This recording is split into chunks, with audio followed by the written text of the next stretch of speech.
Bonjour et bienvenue sur Kaina TV, la télé qui aime les livres et la culture. On reçoit aujourd'hui Antoine Barral. Antoine, bonjour. Bonjour Slimane. Bienvenue à Kaina TV. Voilà, vous êtes auteur, donc vous avez publié en 2010 Les Philopiges. Oui, c'était un roman en 2 tomes, oui, qui malheureusement n'est plus disponible. Ok. Et vous avez aussi publié en 2011 l'Iliade d'Oumarou. Voilà, ça c'était un petit exercice interculturel que j'ai beaucoup aimé.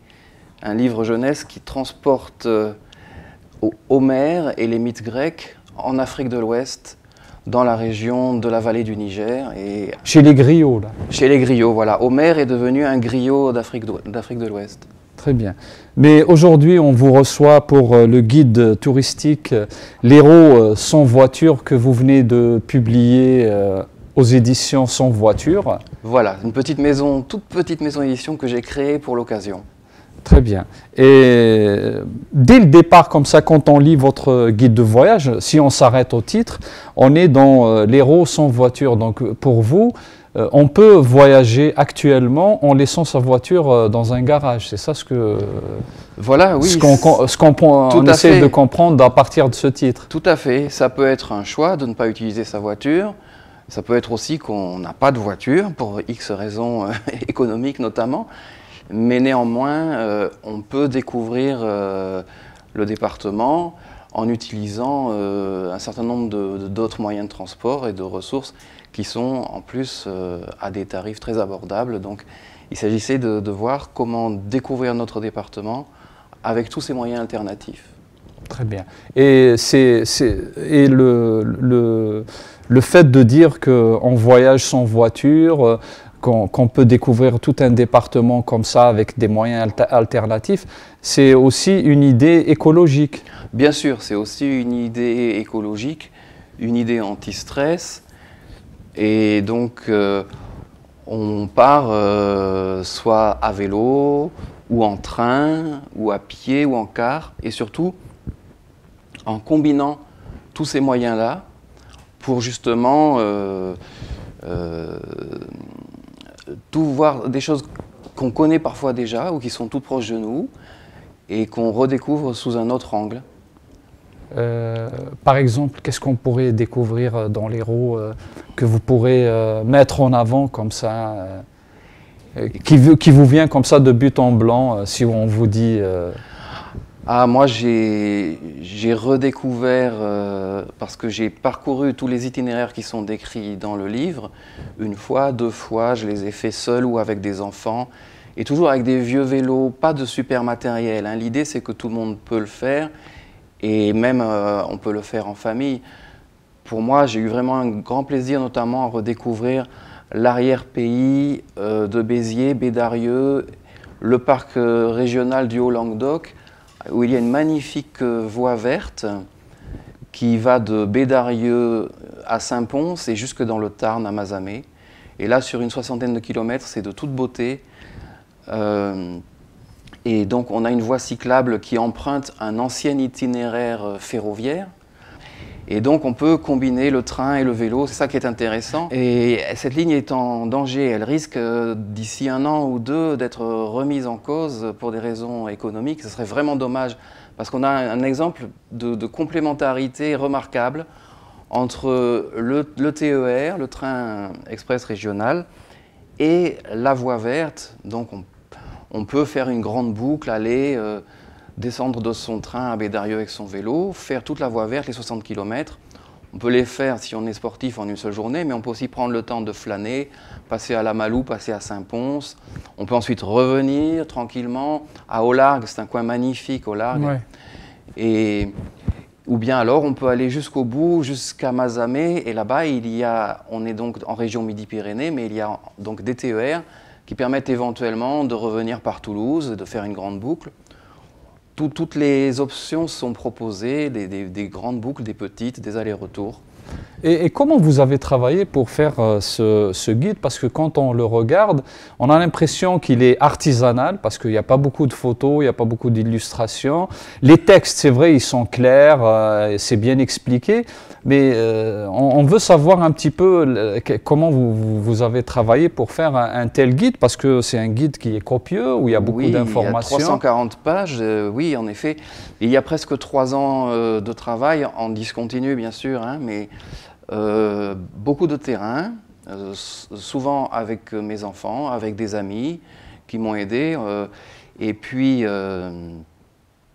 notamment une amie, Marie-Laure Honoré, qui a rédigé une partie du texte et qui a fait une grande partie des itinéraires avec moi. Et oui, à l'arrivée, une production artisanale parce que j'étais pressé de sortir ce livre, parce qu'un guide touristique, ça finit par se périmer. Donc quand on a accumulé 2-3 ans de travail et qu'on a un document qui est à jour, il faut le sortir. Si on attend 1 an ou 2, il faudra retourner sur le terrain pour revérifier l'information. Donc j'étais pressé de sortir ce livre, donc j'ai fait une auto-édition avec un tirage très limité. Effectivement, c'est assez artisanal pour des raisons budgétaires. La maquette est très sommaire et bon, il y a peu d'illustrations. Raison pour laquelle le livre est complété par un blog qui s'appelle également L'Héros sans voiture. Le blog permet de publier des photos, des vidéos. Et il y a aussi une page Facebook qui s'appelle aussi L'Héros sans voiture. Donc, comme ça, par le biais d'Internet, on peut actualiser le livre papier qui, lui, forcément, une fois imprimé, commence déjà petit à petit à se périmer. D'accord. Et à chaque fois, enfin moi je vous suis sur les réseaux sociaux. Bon, on fait une petite parenthèse ici parce que vous en parlez des moyens rudimentaires et tout. Donc en vous suivant sur les réseaux sociaux, vous parlez toujours, vous êtes toujours dans une forme de confrontation avec les éditeurs. Alors pourquoi cette relation d'hostilité avec les éditeurs qui font quand même vivre les écrivains, qui éditent les écrivains? Par rapport à vous, par rapport à votre propre expérience, oui, par rapport au roman que vous avez publié dont on a parlé au début, par rapport à ce guide de voyage qui est quand même un guide digne d'être publié par une maison d'édition parce que c'est un guide vraiment très utile et qui est bien fait. Je parle du fond, hein, je ne parle pas de la forme. Eh bien, non, en fait, j'ai eu de bonnes expériences dans l'édition, au moins une avec le petit livre dont nous parlions tout à l'heure. J'en ai eu de beaucoup moins bonnes. Mais c'est vrai que dans le cas du guide, j'étais dans une urgence. Je voulais que le livre soit publié pour l'été 2014. Donc effectivement, ça a été difficile et j'ai été déçu localement au niveau de l'Hérault du Languedoc-Roussillon de ne pas trouver un éditeur qui soit intéressé par ce projet. Donc c'est vrai qu'à ce niveau-là, voilà. Après, plus généralement, bon, mais parfois on a de la chance, on tombe sur un éditeur qui fait bien son travail, avec qui on a des bonnes relations humaines. Ça m'est arrivé. Parfois, c'est beaucoup plus décevant. Ouais. Mais est-ce qu'il y a une possibilité maintenant que le guide existe, qu'il soit repris par une maison d'édition qui travaille sur les guides, parce qu'il y a des maisons spécialisées dans le domaine, pour que ce guide ait une autre allure plus facile à utiliser. Oui. Alors, je suis en pourparlers avec une maison d'édition qui est effectivement spécialisée dans les guides touristiques. Disons que le guide touristique, de toute façon, demande à être actualisé tous les 2 ans ou 3 ans. Il va falloir le remettre à jour. Donc, à chaque fois, on peut espérer trouver une maison d'édition qui va être convaincue par le projet et qui va accepter de le prendre en charge. Pour le moment, rien n'est encore certain. Voilà, sinon, j'ai aussi la possibilité à laquelle je réfléchis de le republier et remettre à jour dans une version illustrée, complétée, sous forme d'e-book. Si on vous demande comme ça de nous donner l'itinéraire d'une randonnée qu'il faut absolument faire dans l'Hérault, qu'est-ce que vous conseillerez, vous, Alors je pense que aux téléspectateurs qui nous regardent? Le GR7, c'est vraiment magnifique. Alors il faut expliquer c'est quoi GR7? GR, donc ça signifie Sentier de grande randonnée. Il traverse tout l'Hérault, il vient même en fait d'Alsace et il va jusqu'aux Pyrénées. Il traverse notre département, donc il entre par le secteur du cirque de Navacelles et on peut le rejoindre à différents points, donc notamment à Lodève ainsi qu'à la Malou-les-Bains. Et donc on peut en faire, soit le faire en continu, soit en faire des segments si on est moins vaillant, moins entraîné. Et dans le guide, j'explique comment rejoindre donc les localités qui sont traversées par le GR. Mais si on est à Montpellier, là, alors si on est parce à Montpellier, que le cirque de Navacelles, c'est très loin. Un peu loin. C'est un peu loin d'ici. Voilà, 80 km. Et sinon, à Montpellier, on a un GR, le 653, qui traverse la ville. C'est le fameux chemin de Compostelle, le chemin d'Arles, donc qu'on peut prendre. Dans le centre de Montpellier, vous avez des gros clous en bronze en forme de coquille Saint-Jacques qui traversent notamment par la rue Jacques-Cœur. Donc vous avez la possibilité, là c'est le passage du sentier, c'est un ancien sentier donc, de pèlerinage qui allait jusqu'à Saint-Jacques-de-Compostelle en Espagne. Et aujourd'hui, il traverse donc l'Hérault, vous pouvez le prendre en quittant Montpellier, soit en sortant par Vendargues en direction du Lunélois. Soit vous pouvez le prendre dans l'autre sens, en sortant par Grabels. Et là, vous allez partir en direction de Saint-Guilhem-le-Désert. Et là, vous avez encore de belles journées de marche devant vous. Et possibilité de scinder votre parcours également, puisque vous passez par Gignac, vous passez par Saint-Guilhem. Et à chacune de ces étapes, il y a toujours possibilité de reprendre un bus pour revenir sur Montpellier.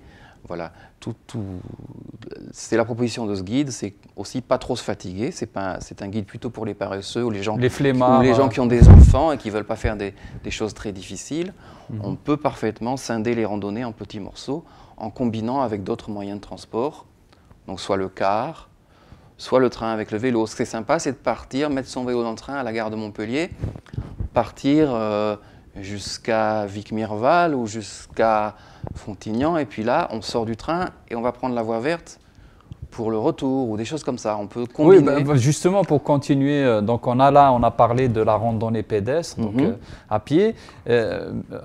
Si on a un vélo, donc on veut faire que du vélo, alors qu'est-ce que vous proposez qui pourrait... Parce que les gens ici à Montpellier, ils vont beaucoup à la mer, donc ils font le trajet. On a une belle... Voilà, la voie qui va du centre-ville jusqu'à la mer. Jusqu'à Palavas, jusqu'à Palavas. Voilà. Mais si on veut être un peu original, changer cet itinéraire, qu'est-ce que vous proposez? Alors sur le littoral, on a la chance d'avoir une voie verte qui est pratiquement ininterrompue. Donc on peut effectivement, partant du centre de Montpellier, on part en direction de Palavas par la voie verte du Lez, que tout le monde connaît ici. Et juste avant d'arriver à Palavas, on va prendre en direction de Villeneuve-les-Maglones. Il y a une autre voie verte. Et on peut continuer au-delà de Villeneuve-les-Maglones, tout le long du littoral, Vic-Mirval, puis ensuite par les Aresquiers, Frontignan, puis Sète. C'est en cours d'aménagement, mais c'est déjà praticable. Et au-delà de Sète, en direction d'Agde, par le littoral, on a une voie verte magnifique qui longe la plage entre Sète et Agde. Donc là, tout ça est faisable. Et l'avantage aussi, c'est que très régulièrement, la voie verte passe à proximité d'une gare. Donc on peut facilement, à un moment donné, si on est fatigué, si on veut revenir, on va s'arrêter une petite gare. Il faut connaître les horaires parce que ces petites gares... Oui, mais vous les donnez les horaires dans... Non, mais je donne le numéro de téléphone, voilà. Et ensuite, possibilité ensuite de rentrer chez soi, revenir à Montpellier en train. Ça évite de se fatiguer à faire aller-retour. Voilà. Et là, cette voie verte qui suit le littoral, ensuite continue par le long du canal du Midi, qui est de toute beauté aussi. Le long du canal du Midi, vous pouvez aller pratiquement jusque dans l'Aude en roulant au bord du canal, à l'ombre des platanes. Et ça aussi, c'est un coin qui est de toute beauté, en allant de Béziers vers Capestan. Là, c'est aussi un des coins les plus beaux que j'ai pu traverser. Pour continuer donc dans les balades que vous nous proposez, là, on est en train vous nous prenez par la main, on est en train de voir le littoral, de voir l'arrière-pays. J'aimerais bien revenir aux rivières parce que l'Hérault, bon, il y a eu l'actualité des inondations, donc il y a beaucoup de rivières qui traversent l'Hérault. Est-ce que vous pouvez par exemple nous dire aussi quels sont les coins de rivières que vous pouvez proposer pour l'été, au lieu d'aller à la plage, surtout au mois d'août, il y a beaucoup de gens qui viennent et tout. Donc comme ça, des coins de rivières qu'on pourrait découvrir. Oui, alors là, ça sera plutôt en saison estivale. On peut prendre le car au départ de Montpellier en direction soit de Saint-Guilhem-le-Désert. Et là, il y a des prestataires, effectivement, qui peuvent vous proposer des excursions en canoë sur les gorges de l'Hérault. Alors, plus en amont aussi, vous pouvez remonter vers Saint-Bauzille-de-Putois. C'est également sur la haute vallée de l'Hérault. Et puis, ce qui me semble intéressant à conseiller, et donc là, ce sera accessible en train, parce que quand on parle de Saint-Guilhem-le-Désert et Saint-Bauzille-de-Putois, ce sera en car. Par contre, vous pouvez aller aussi jusqu'à Agde en train, et la gare d'Agde est tout proche de l'Hérault, et là vous avez en été une possibilité de location de canoë sur la basse vallée de l'Hérault, donc en aval de la ville d'Agde jusqu'à l'embouchure du fleuve. Il y a des parcours très sympas donc, dans un écosystème qui est presque marin. Sur les étangs du Clos de Via, c'est des coins comme ça entre la Tamaricière et le canal du Midi, là, un coin qui est assez agréable aussi. Il y a pas mal de possibilités. Elles sont proposées, puisqu'à la fin du livre, il y a une rubrique qui est non plus par secteur géographique, mais par type d'activité.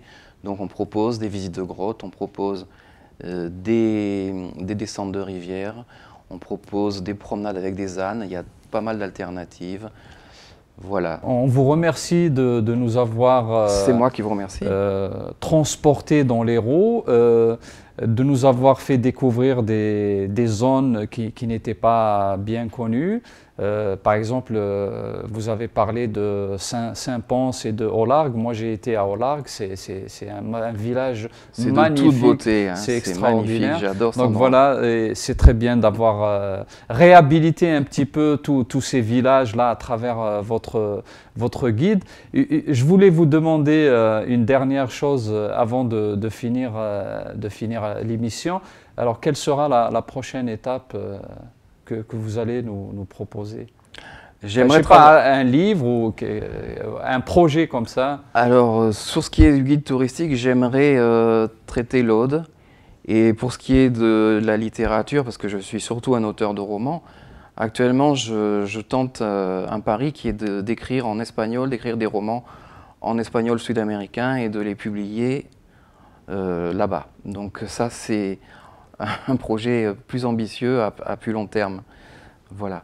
Sinon, pour ce qui est des tourismes sans voiture, j'aimerais travailler sur l'Aude l'an prochain. Très bien. Voilà, donc je rappelle le guide touristique de l'Hérault sans voiture publié par Antoine Barral. Donc si vous avez envie de mieux découvrir l'Hérault, votre région, n'hésitez pas à aller à la bibliothèque, à la librairie des 5 continents ou à Soremps pour acquérir ce guide qui est très utile et très pratique. Voilà. Merci de nous avoir suivis et à bientôt.